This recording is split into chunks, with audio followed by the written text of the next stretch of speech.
はい。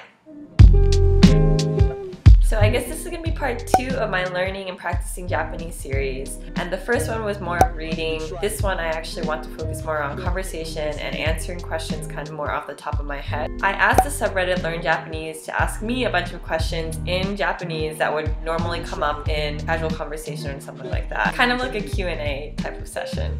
So I skimmed through a few of them, and I haven't obviously typed out or practiced any of my responses, but that's the whole point, is just to see kind of how much I can answer without having to refer to a dictionary or something like that. So I'm just gonna start. So the first question is, 今週予定がありますか？大学で勉強しますか？ Something something 仕事は何ですか？ Sorry, I couldn't read that kanji. Okay, oh god. 今週予定は、あんまりないかな。今日は土曜日なので、予定がないです。大学で勉強しますか？はい、今大学で勉強しています。仕事は何ですか？仕事はないです。フリーランス言う？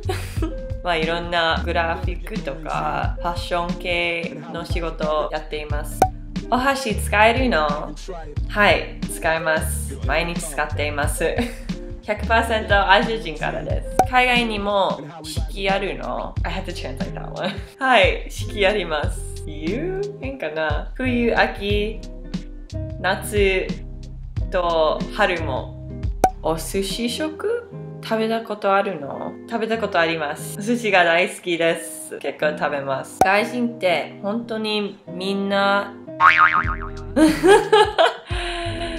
The next question. 好きな映画は何ですか？それはどういう映画？なぜその映画が好き？まあ映画は見ないですね。好きな映画はラインキンかな？ラインキンが好きで動物が好きです。あとやっぱり宮崎の千と千尋が好きです。次の質問。日本語以外何語も話せますか？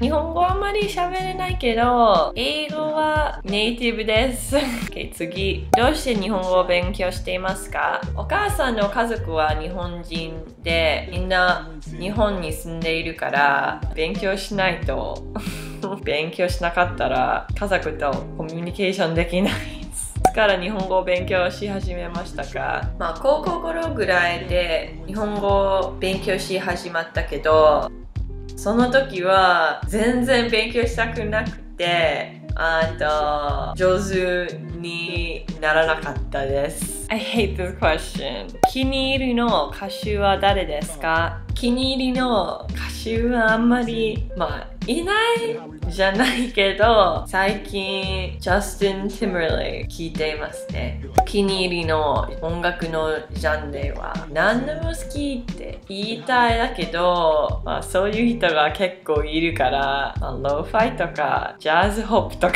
それが結構好きです。The next question. 日本に行ったことありますか？行ったことあります。私、来年日本へ行こうと思っております。見てください。日本語を勉強するの理由は何でしょうか？誰かがもう聞いていたと思ってるんけど、日本語を勉強している理由は家族とコミュニケーションできるために勉強しています。